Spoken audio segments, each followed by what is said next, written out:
Hello everyone, जय सिया राम की, जय हनुमान जी महाराज की। श्री रामचरितमानस बालकांड की चौपाई हिंदी में अर्थ सहित 100 से लेके 125 तक।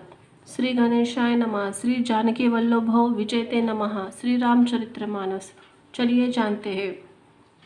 दोहा। हे नाथ, यह उमा मुझे मेरे प्राणों के समान प्यारी है। आप इसे अपने घर की टहलनी बनाइएगा और इसके सब अपराधों को क्षमा करते रहिएगा। अब प्रसन्न होकर मुझे यही वर दीजिए। चौपाई। शिव जी ने बहुत तरह से अपनी सास को समझाया। तब वे शिव जी के चरणों में सिर नवाकर घर गई। फिर माता ने पार्वती को बुला लिया, गोद में बिठाकर यह सुंदर सीख दी। हे पार्वती, तू सदा शिव जी के चरणों की पूजा करना। नारियों का यही धर्म है। उनके लिए पति ही देवता है और कोई देवता नहीं है।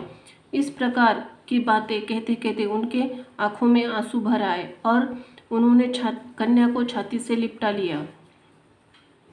फिर बोली, विधाता ने जगत में स्त्री जाति को क्यों पैदा किया? पराधन धीन को सपने को में भी सुख नहीं मिलता। यह कहती हुई माता प्रेम में अत्यंत विकल हो गई, परंतु कुछ समय जानकर दुख करने का अवसर न जानकर उन्होंने धीरज धरा। मैना बार बार मिलती है और पार्वती के चरणों को पकड़ गिर पड़ती है। बड़ा ही प्रेम कुछ वर्णन नहीं किया जाता। भवानी सब स्त्रियों से मिल बैठकर फिर अपनी माता के हृदय से लिपटी। छंद। पार्वती माता फिर से मिलकर चली। सब किसी ने उन्हें आशीर्वाद दिए।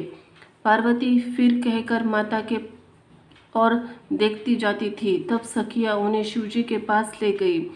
महादेव जी को याचकों को संतुष्ट कर पार्वती को साथ कैलाश को ले चले। सब देवता प्रसन्न होकर फूलों की वर्षा करने लगे और आकाश में सुंदर नगाड़े बजने लगे। तब हिमवन अत्यंत प्रेम से शिवजी को पहुंचाने के लिए साथ चले। वृषकेतु शिवजी ने बहुत तरह से उन्हें संतोष कराकर विदा किया। पार्वती राज हिमाचल तुरंत अपने घर आए और उन्होंने सब पर्वतों और सरोवरों को बुलवाया। हिमवन ने आदर दान विनय बहुत सम्मान पूर्वक सबकी विदाई की। जब शिवजी कैलाश पर पहुंचे तब सब देवता अपने अपने लोक को चले गए। तुलसीदास जी कहते हैं कि पार्वती जी और शिवजी जगत के माता पिता हैं, इसलिए मैं उन्हें श्रृंगार का वर्णन नहीं करता। शिव और पार्वती विविध प्रकार के भोग विलास करते हुए अपने गणों सहित कैलाश पर रहने लगे। वे नित्य ही विहार करते थे। इस प्रकार बहुत समय बीत गया। तब 6 मुख वाले पुत्र स्वामी कार्तिक का जन्म हुआ, जिन्होंने बड़े होने पर युद्ध में तारकासुर को मारा। वेद शास्त्रों और पुराणों में स्वामी कार्तिक की जन्म कथा प्रसिद्ध है। उन्हें सारा जगत जानता है। छंद। षडानन स्वामी कार्तिक के जन्म, कर्म, प्रताप और महान पुरुषार्थ को सारा जगत जानता है। इसलिए मैंने वृषकेतु शिवजी के पुत्र चरित्र में संक्षेप में कहा है। शिव और पार्वती के विवाह की इस कथा को जो भी पुरुष कहेंगे गाएंगे, वे कल्याण कार्यों में, विवाह आदि मंगलों में सदा सुख पाएंगे। दोहा। गिरिजापति महादेव का चरित्र समुद्र के समान अपार है। उसका पार वेद भी नहीं पाते। तब अत्यंत मंद बुद्धि और गंवार तुलसीदास उसका वर्णन कैसे कर सकता है? चौपाई। शिवजी के रसीली और सुहाने चरित्रों को सुनकर मुनि भरद्वाज जी ने बहुत सुख पाया। कथा सुनने की उनकी लालसा बहुत बढ़ गई। नेत्रों में जल भरकर आया तथा रोमवली खड़ी हो गई। वे प्रेम मुक्त हो गए, मुख से वाणी नहीं निकलती। उनकी यह दशा देखकर ज्ञानी मुनि याज्ञवल्क्य बहुत प्रसन्न हुए और बोले, मुनीश, हा हा हा, तुम्हारा जन्म धन्य है, तुम गौरीपति शिवजी के प्राणों के समान प्रिय है। तुमको गौरीपति शिवजी प्राणों के समान प्रिय है। शिवजी के चरण कमलों में यही जिनकी प्रीति नहीं है, वे श्री रामचंद्र जी को स्वप्न में भी अच्छे नहीं लगते। विश्वनाथ श्री शिवजी के चरणों में निष्कपट विशुद्ध प्रेम होना यही राम भक्त का लक्षण है। शिवजी के समान रघुनाथ जी की भक्ति का व्रत धारण करने वाला कौन है? जिन्होंने बिना पाप के सती जैसी स्त्री को त्याग दिया और प्रतिज्ञा करके रघुनाथ जी को भक्ति दिखा दिया। हे भाई, श्री रामचंद्र जी को शिवजी के समान और कौन प्यारा है? दोहा। मैंने पहले शिवजी का चरित्र कहकर तुम्हारा भेद समझ लिया। तुम श्री रामचरित्र के पवित्र सेवक हो और समस्त दोषों से रहित हो। मैंने तुम्हारा गुण और शील जान लिया है। अब मैं श्री रघुनाथ जी की लीला कहता हूँ, सुनो। हे मुनि, सुनो। आज तुम्हारे मिलने से मेरे मन में जो आनंद हुआ है वह मैं नहीं वह कहाँ नहीं जा सकता। उन्हीं कृपालु श्री रामचंद्र जी को मैं प्रणाम करता हूँ और उन्हीं के निर्मल गुणों की कथा कहता हूँ। कैलाश पर्वतों में श्रेष्ठ और बहुत ही रमणीय है, जहाँ शिव और पार्वती जी सदा निवास करते हैं। सिद्ध तपस्वी योगीगण देवता किन्नर और मुनियों ने के समूह उस पर्वत पर रहते हैं। वे सब बड़े पुण्य आत्मा और आनंदकंद श्री महादेव जी की सेवा करते हैं। जो भगवान विष्णु महादेव जी से विमुख है और जिनकी धर्म में प्रीति नहीं है, वे लोग स्वप्न में भी वहां नहीं जा सकते। उस पर्वत पर एक विशाल बरगद पेड़ है जो नित्य नवीन सब कालों में 6 ऋतुओं में सुंदर रहता है। वहां 3 प्रकार की शीतल मंद सुगंध वायु बहती है और उसकी छाया बड़ी ठंडी रहती है। वह शिवजी के विश्राम करने का वृक्ष है, जिसने वेदों में गाया है। एक बार प्रभु श्री शिवजी उस वृक्ष नीचे आए। उसे देखकर उनके हृदय में बहुत आनंद हुआ। अपने हाथ से वागर बिछाकर कृपालु शिवजी स्वभाव से बिना किसी खास प्रयोजन के वहां बैठ गए। कंद के पुष्प चंद्रमा शंख के समान उनका गौर शरीर था, लंबी भुजाएं थी और मुनियों से वक्ल वस्त्र धारण किए हुए थे। उनके चरण नए पूर्ण रूप से खिले हुए लाल कमल के समान थे। नखों की ज्योति भक्तों का अंधकार हरने वाली थी। सांप और भस्म उनके भूषण थे। उन त्रिपुर असुर के शत्रु शिवजी का मुख शरद पूर्णिमा के समान चंद्रमा को शोभा हरने वाले फीकी करने वाला था। दोहा। उनके सिर पर जटाओं का मुकुट और गंगा जी की शोभायान थी। कमल के समान बड़े नेत्र थे। उनका नीलकंठ था, वो बड़े सुंदरता के भंडार थे। उसके माथे पर द्वितीय चंद्रमा शोभित था। चौपाई। कामदेव शत्रु शिवजी जहाँ बैठे हुए ऐसे ही शोभित हो रहे थे, मानो शांत रस ही शरीर धारण किया बैठा है। अच्छा मौका जानकर शिव पत्नी माता पार्वती जी उनके पास गई। अपनी प्यारी पत्नी जानकर शिवजी ने उनका बहुत आदर सत्कार किया, अपनी बाई और बैठने के लिए आसन दिया। पार्वती जी प्रसन्न होकर शिवजी के पास बैठ गई। उन्हें पिछले जन्म की कथा स्मरण हो आई।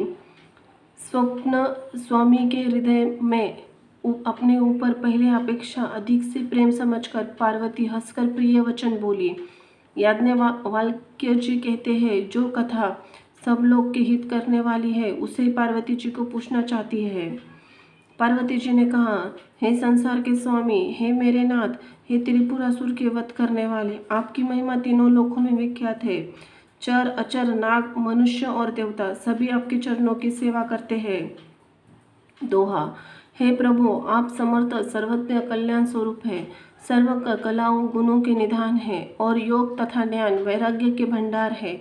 आपका नाम शरणागतों के लिए कल्पवृक्ष है। चौपाई। हे सुख की राशि, यदि आप मुझ पे प्रसन्न है और सचमुच आप मुझे अपनी सच्ची दासी जानते हैं, तो हे प्रभु, आप रघुनाथ जी की नाना प्रकार की कथा कहकर मेरा अज्ञान दूर कीजिए। जिसका घर कल्पवृक्ष के नीचे हो वह भला दरिद्रता से उत्पन्न दुख क्यों सहेगा। हे शशिभूषण, हे नाथ, हृदय में ऐसा विचार कर कर मेरी बुद्धि भ्रम के मारे दूर कीजिए।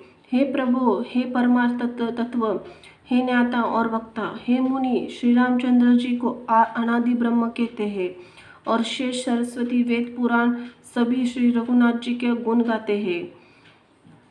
और हे कामदेव, हे शत्रु, आप दिन रात आदरपूर्वक राम राम जपते हैं। ये राम वही है, अयोध्या के राजा के पुत्र है या अजल में निर्गुण अगोचर का कोई राम है। दोहा, यदि वो राजपुत्र है तो ब्रह्म कैसे, यदि वो ब्रह्म है तो स्त्री के वीर्य में उनकी मति बावली कैसे हो गई। इधर उधर ऐसे चरित्र देखकर, उधर महिमा सुनकर मेरी बुद्धि अत्यंत चकरा रही है। चौपाई, यदि इच्छा रहित व्यापक समर्थ ब्रह्म कोई और है तो हे नाथ, मुझे समझा कर कहिए, मुझे निदान समझकर मन में क्रोध न लाइए। जिस तरह से मेरा मोह दूर हो वही कीजिए। हे मुनीश्वर, रामचरित्र अत्यंत अपार है, 100 करोड़ों शेषी भी उन्हें नहीं कर सकते। तथापि जैसा मैंने सुना है वैसा ही वाणी के स्वामी प्रेरक हाथ धनुष्य लिए हुए श्री रामचंद्र जी का स्मरण करके कहता हूँ।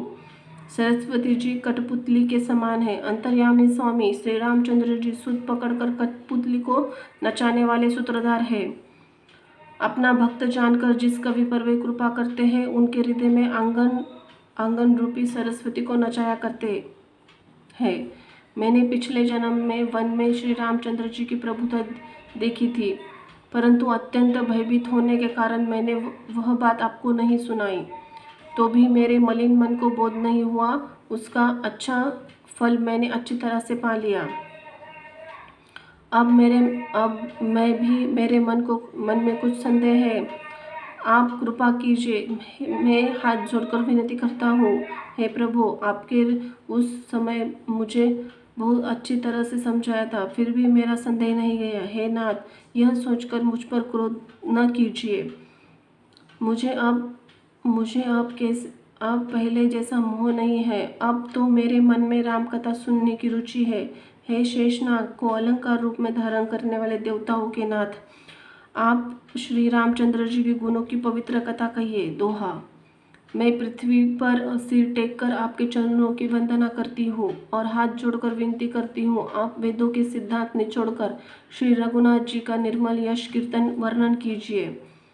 चौपाई, यद्यपि स्त्री होने के कारण उसे सुनने के अधिकारी नहीं हूँ, तथापि मन वचन कर्म से आपकी दासी हूँ।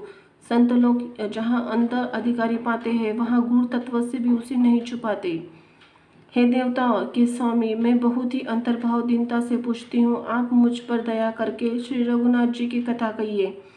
पहले तो वह कारण विश्लाकर बताइए जिससे निर्गुण ब्रह्म स्वरूप रूप धारण करता है। हे प्रभु, श्री रामचंद्र जी के अवतार जन्म की कथा कहिए, तथा उनका उदार बाल चरित्र कहिए। फिर जिस प्रकार उन्होंने श्री जानकी जी से विवाह किया वह कथा कहिए और यह बतलाइए उन्हें राज्य जो छोड़ा सो किस दोष से। हे नाथ, फिर उन्होंने वन जाकर जो अपार चरित्र किए तथा जिस रावण को मारा वो कहिए। हे सुखरूप शंकर जी, फिर आप उन्हीं लीलाओं को कहिए जो राक्षस सिंहासन पर बैठकर की थी। दोहा, हे कृपाधाम, फिर वह सुंदर अद्भुत चरित्र कहिए जो श्री रामचंद्र जी ने किया। वे रघुकुल शिरोमणि पत्नियां सहित किस प्रकार के धाम गए। चौपाई, फिर हे प्रभु, फिर आप उस तत्व को समझकर कहिए जिस अनुभूति में ज्ञानी मुनिगण सदा मग्न रहते हैं, और फिर भक्ति, ज्ञान, विज्ञान, वैराग्य, अभागी विभाग सहित वर्णन कीजिए। इसके सिवा श्री रामचंद्र जी के और अनेक रहस्य छुपे अथवा भाव चरित्र है, उनको कहिए। हे नाथ, आपका ज्ञान अत्यंत निर्मल है। हे प्रभु, जो बात मैंने न पूछी हो, हे दयालु, आप उसे बिना छिपाकर न रखिएगा।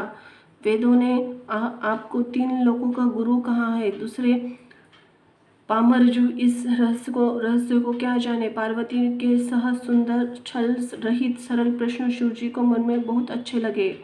श्री महादेव जी ने हृदय में सारे रामचरित्र आ गए। प्रेम के मारे उनका शरीर पुलकित हो गया, नेत्रों में जल भर आया। श्री रघुनाथ जी का रूप मन में हृदय में आ गया, जिससे स्वयं परमानंद शिव जी ने भी अपार सुख पाया। शिव जी ने 2 घड़ी तक ध्यान करने से रस आनंद में डूबे रहे। फिर उन्होंने मन को बाहर खींचा, तब वे प्रसन्न होकर श्री रघुनाथ जी के वर्णन करने लगे। जिसके बिना जाने झूठ भी असत्य मालूम होता है, जैसे बिना पहचाने रस्सी में भी सांप का भ्रम होता है, और जिसके जान लेने पर जगत भी उसी तरह लोप होता है, जैसे जागने पर स्वप्न का भ्रम हो जाता है।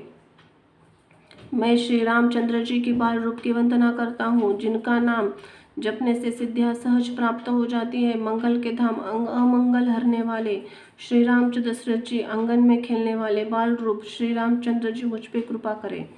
त्रिपुरासुर वध करने वाले शिव जी के श्री रामचंद्र जी को प्रणाम करके आनंद में भरकर अमृत के समान वाणी बोले, हे गिरिराज कुमारी पार्वती, तुम धन्य हो, तुम्हारे समान कोई उपकारी नहीं है। जो तुमने श्री रघुनाथ जी की कथा का प्रसंग पूछा है, जो कथा समस्त लोगों के लिए जगत को पवित्र करने वाली गंगा जी के समान है, तुमने जगत का कल्याण के लिए ही प्रश्न पूछे हैं। तुम ही रघुनाथ जी के चरणों में प्रेम रखने वाली हो। हे पार्वती, मेरे विचार तो श्री रामचंद्र जी की कृपा से तुम्हारे मन में स्वप्न, शोक, मोह, संदेह, भ्रम कुछ भी नहीं है। फिर चौपाई, फिर तुमने इसलिए वही पुरानी शंका की है कि प्रसंग कहने सुनने के सब कल्याण होगा। जिसने अपने कानों से भगवान की कथा नहीं सुनी, उसने अपने कानों से छिद्र सांप के बिल के समान है। जिन्होंने अपने नेत्रों से संतों का दर्शन नहीं किए, वे नेत्र मोर के पंखों के दिखने वाली नकली आँखों की गिनती है। वे सिर कवड़ी तुबी के समान है, जो श्री हरि के गुरु चरण तल पर नहीं झुकते। जिन्होंने भगवान की भक्ति को अपने हृदय में स्थान नहीं दिया, वे प्राणी जीते हुए मुर्दे के समान है। जो जीव श्री रामचंद्र जी का गुणगान नहीं करती, वह मेंढक के जीव के समान है। वह हृदय वज्र के समान कड़ा और निष्ठुर है, जो भगवान के चरित्र सुनकर हर्षित नहीं होता। हे पार्वती, श्री रामचंद्र जी की लीला सुनो। यह देवताओं का कल्याण करने वाली, दैत्यों के विशेष रूप को मोहित करने वाली है। दोहा, श्री रामचंद्र जी की कथा कामधेनु के समान सेवा करके सब सुखों को देने वाली है, और सत्पुरुषों के समाज ही सब देवताओं का लोक है। ऐसा जानकर इसे कौन नहीं सुनेगा। चौपाई, श्री रामचंद्र जी की कथा हाथ की सुंदर ताली है, जो संदेह रूपी पक्षियों को उड़ा देती है। फिर राम कथा कलयुग रूपी वृक्ष को काटने के लिए कुराड़ी है। हे गिरिजा राजकुमारी, तुम इसे आदर पूर्वक सुनो। वेदों ने श्री रामचंद्र जी के सुंदर गुण, चरित्र, जन्म और कर्म अगणित कहे हैं। जिस प्रकार भगवान श्री रामचंद्र जी अनंत है, उनकी कथा, कीर्ति, गुण भी अनंत है। तो भी तुम्हारी अत्यंत प्रीति देखकर जैसा कुछ मैंने सुना है और मेरी बुद्धि है, उसी प्रकार मैं कहूँगी। हे पार्वती, तुम्हारा प्रश्न स्वाभाविक ही सुंदर, सुखदायक, संत सम्मत है, और मुझे तो बहुत अच्छा लगा है।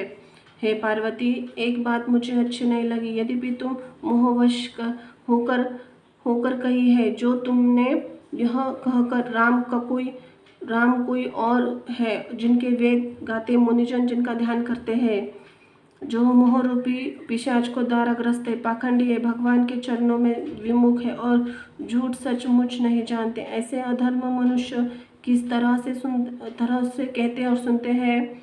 जो अज्ञानी, मूर्ख, अंधे, भाग्यहीन है, और जिन्हें मन रूपी दर्पण विषय रूपी जमी हुए है, जो व्याभिचारी, छली और बड़े कुटिल है, जिन्होंने कभी स्वप्न में भी संत समाज के दर्शन नहीं किए, और जिन्हें अपनी लाभ हानि नहीं सूझती, वे ही वेद विरुद्ध बातें कहा करते हैं।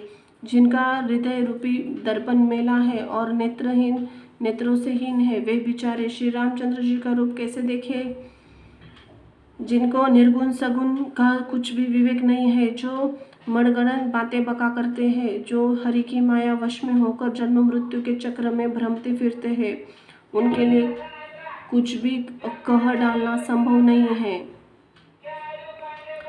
जिन्होंने वायु रूप सन्नपात, उन्माद आदि हो गया है, जो भूत के वश हो गए हैं, जो नशे में चूर है, ऐसे लोग विचार कर वचन नहीं बोलते। जिन्होंने मोह रूपी मदिरा पी रखी है, उनके कहने पर कान नहीं देना चाहिए। सरोठा। अपने हृदय में ऐसा विचार करने संदेह छोड़ दो और श्री रामचंद्र के चरणों को भजो। हे पार्वती, ब्रह्म रूपी अंधकार को नाश करने के लिए सूर्य की किरणों के समान मेरे वचनों को सुनो। सगुण निर्गुण कुछ भी भेद नहीं है। मुनि, पंडित, पुराण और वेद ऐसा कहते हैं। जो निर्गुण, अरूप, निराकार, अलख, अव्यक्त, अजन्मा है, वही भक्तों के प्रेम वश सगुण हो जाता है। जो निर्गुण व सगुण है, जैसे जल और ओले में भेद नहीं, जैसे जल है ही है ऐसे ही निर्गुण और सगुण एक ही है।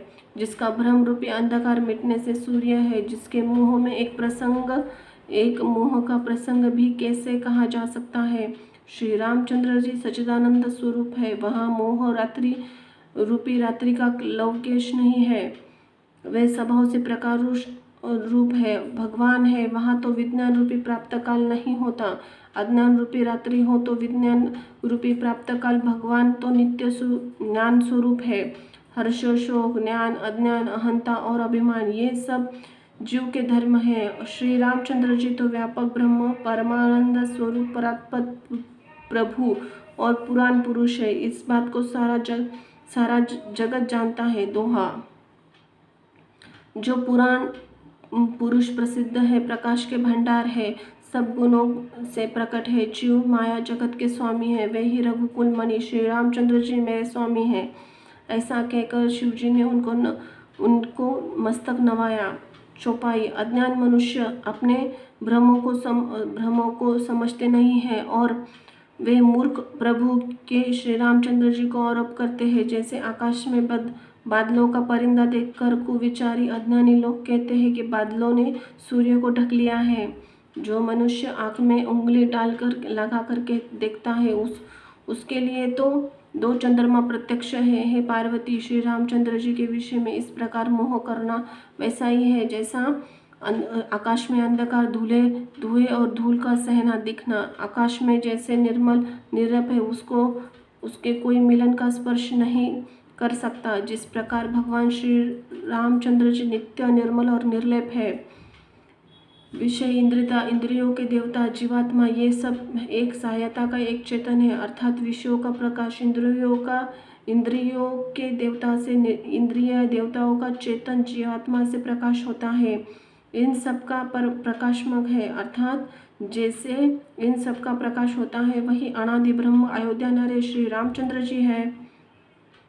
यह जगत प्रकाशमय है। श्री रामचंद्र जी इसके प्रकाशक है। वे माया के स्वामी तथा गुणों के धाम जिसकी सत्ता से वह मोह पकड़ा जड़ माया भी सत्य भी भासित होता है। दोहा। जैसे सीप में चांदी और सूर्य की किरण में पानी की बिना हुए प्रतीत होती है, यद्यपि यह प्रतीति तीनों काल में छूटी है, यद्यपि यही कोई भ्रम को हटा नहीं सकता। चौपाई। इस तरह संसार में भगवान के आश्रित रहता है, यद्यपि यह असत्य है तो भी दुख देता है। जिस तरह से स्वप्न में कोई सिर काट ले तो बिना जागे वह दुख दूर नहीं होता। हे पार्वती, जिनकी कृपा से ही संसार का भ्रम मिट जाता है, वही कृपालु श्री रघुनाथ जी है, जिनका आदि और अंत किसी ने नहीं जान पाया। वेदों ने अपनी बुद्धि से अनुमान करके इस प्रकार नीचे लिखे अनुसार गाया है। वह ब्रह्म बिना पैर के चलता है, बिना कान के सुनता है, बिना हाथ के नाना प्रकार के काम करता है, बिना मुंह के जीवा ही सारे छहों रसों का आनंद लेता है और बिना वाणी के बहुत योग्य वक्ता है। वह बिना शरीर के त्वचा के स्पर्श करता है, बिना आंखों से देखता है, बिना नाक कान के गंधों को ग्रहण करता है। उस प्रकार उस ब्रह्म की करनी सभी प्रकार अलौकिक है, जिसकी महिमा कही नहीं जा सकती। दोहा। जिस वेद और पंडित इस प्रकार वर्णन करते हैं, जिस मुनि का ध्यान करते हैं, वही दशरथ नंदन भक्तों की हितकारी अयोध्या के भगवान श्री रामचंद्र जी हैं। चौपाई। हे पार्वती, जिनके नाम के यश काशी में मरते हुए प्राणों को देखकर उसे राम मंत्र देकर शोक रहित कर देता हूँ, मुक्त कर देता हूँ, वही मेरे प्रभु रघुश्रेष्ठ रामचंद्र जी जड़ की चेतन के स्वामी और सबके हृदय में भीतर जानने वाले हैं। विवश होकर बिना इच्छा के जिनका नाम लेने से मनुष्य के जन्मों के पाप किए हुए पाप जल जाते हैं। फिर मनुष्य आदर रूप उनका स्मरण करता है। वे संसार रूपी दुस्तर गाय को देखकर खुरे से बने हुए गड्ढे में समान अर्थात बिना परिश्रम के पार कर जाते हैं। हे पार्वती, हे परमात्मा, हे श्री रामचंद्र जी उनके ब्रह्म में देखते हैं। तुम्हारा ऐसा कहना अत्यंत अनुचित है। इस प्रकार का संदेह मन में लाते ही मनुष्य ज्ञान, वैराग्य और सारे दुष्ट सद्गुण नष्ट हो जाते हैं। शिवजी ने ब्रह्मनाशक वचनों को सुनकर पार्वती के सब कुतकों की रचना मिट गई। श्री रघुनाथ जी के चरणों में उनका प्रेम और विश्वास हो गया। कठिन असंभावना जिसका होना असंभव नहीं, ऐसी मिथ्या कल्पना की जाती रही। दोहा। बार बार स्वामी शिवजी के चरण कमल को पकड़कर अपने कोमल हाथों से जोड़कर पार्वती मानो प्रेम रस मानकर सान कर सुंदर वचन बोली। चौपाई। आपकी चंद्रमा की किरणों के समान शीतल वाणी सुनकर मेरा अज्ञान रूपी शरत रूपी वार धूप के भारी तप गया है। हे कृपालु, आप मेरा सब संदेह हर लिया है। अब श्री रामचंद्र जी यथा मेरे स्वरूप समझ में आ गया है। हे नाथ, आपकी कृपा से मेरा विषाद जाता रहा और आपके चरणों में अनुग्रह से मैं सूख गई। यद्यपि स्त्री होने के कारण स्वभाव से मूर्ख और ज्ञानहीन हो, तो आप भी मुझे अपनी दासी जानकर हे प्रभु मुझ पर प्रसन्न है। तो बात मैं पहले से आपसे पूछी थी वही कही है। सत्य ही है कि श्री रामचंद्र जी ब्रह्म है, चिन्मय ज्ञान स्वरूप अविनाशी है, सबके रहित, सबके हृदय में रूपी नगरी निवास करने वाले हैं। फिर हे नाथ, उन्होंने मनुष्य का शरीर किस प्रकार धारण किया है? धर्म की ध्वजा करने वाले प्रभु, यह मुझे समझाकर कहिए। पार्वती के अत्यंत नम्र वचन सुनकर श्री रामचंद्र जी की कथा में उनका विशुद्ध प्रेम देखकर दोहा।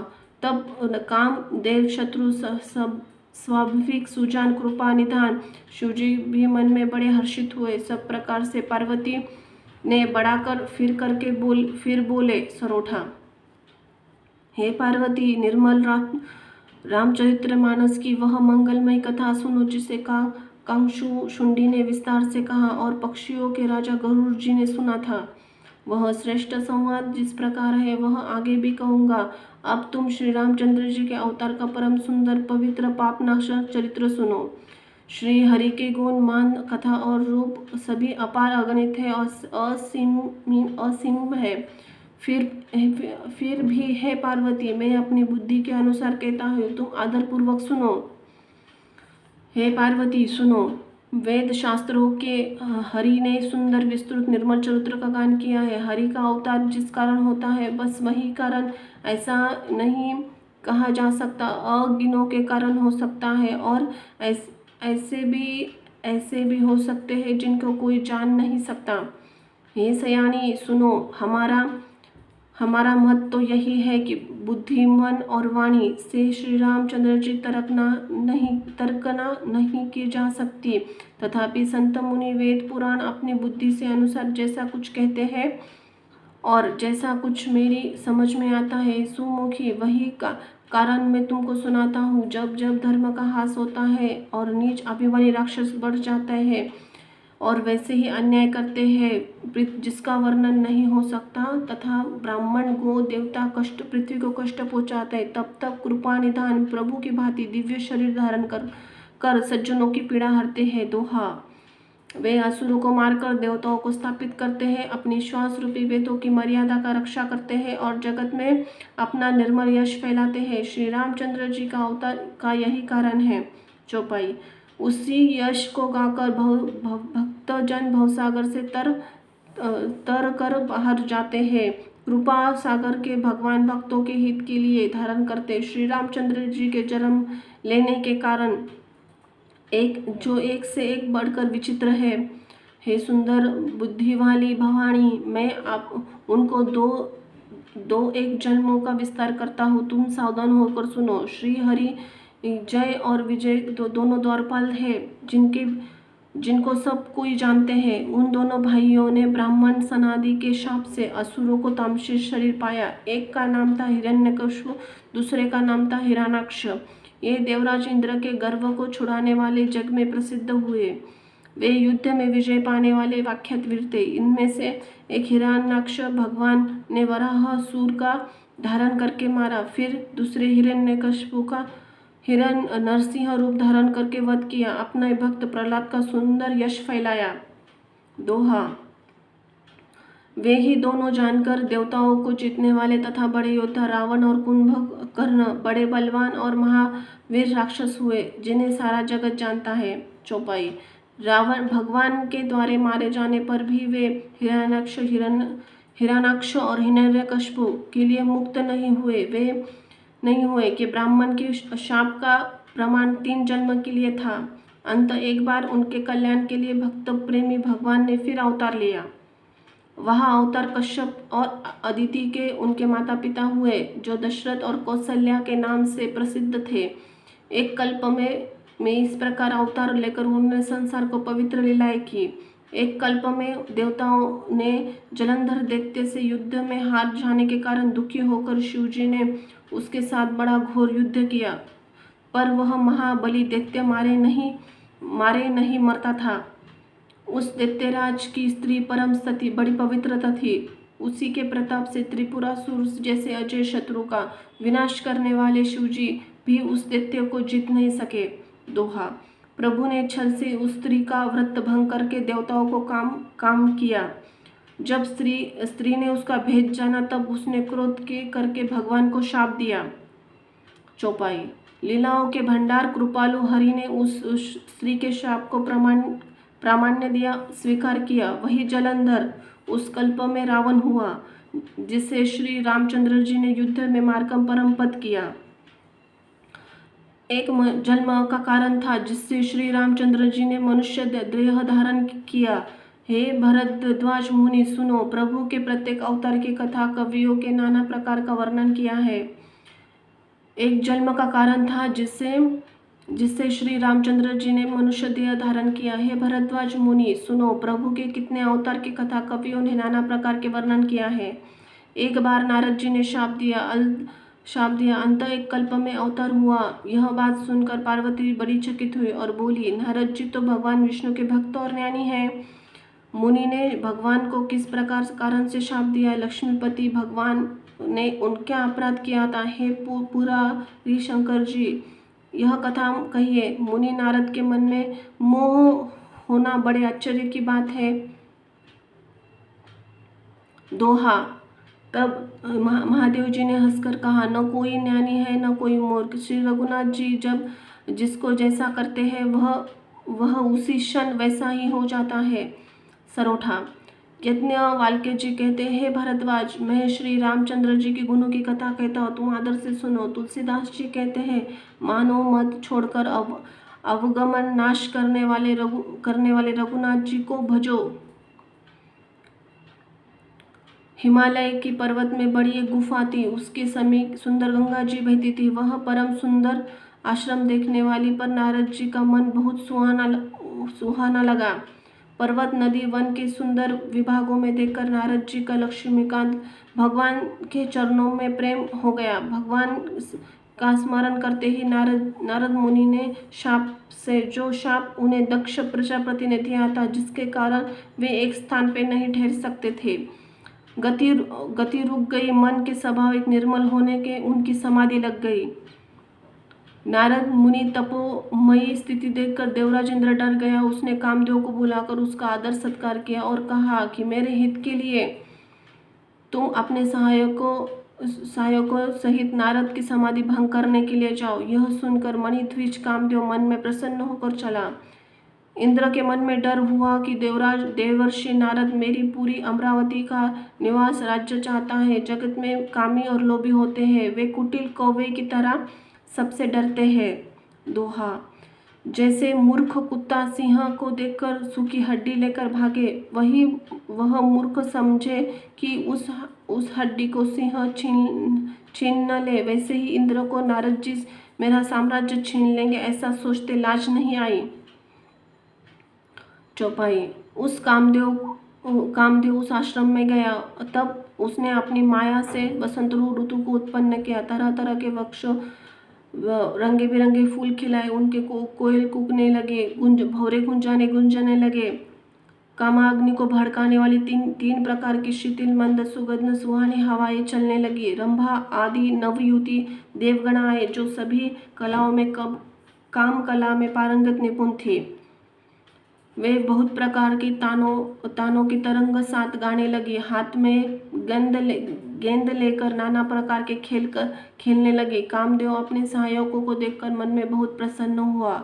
उसने नाना प्रकार के माया जाल किए, परंतु कामदेव का कोई भी असर मुनि पर नहीं पड़ सकी। तब पापी कामदेव ने नाश के भय से डर गया। लक्ष्मीपति भगवान जिसके बड़े रक्षकों, भला उसकी मर्यादा को कौन दबा सकता है। बोलो श्री हरि भगवान की जय। जय हो लक्ष्मी नारायणाय नमो नमः। जय महाकाल, जय महाकाली, आदि शक्ति उदय उदय। धन्यवाद।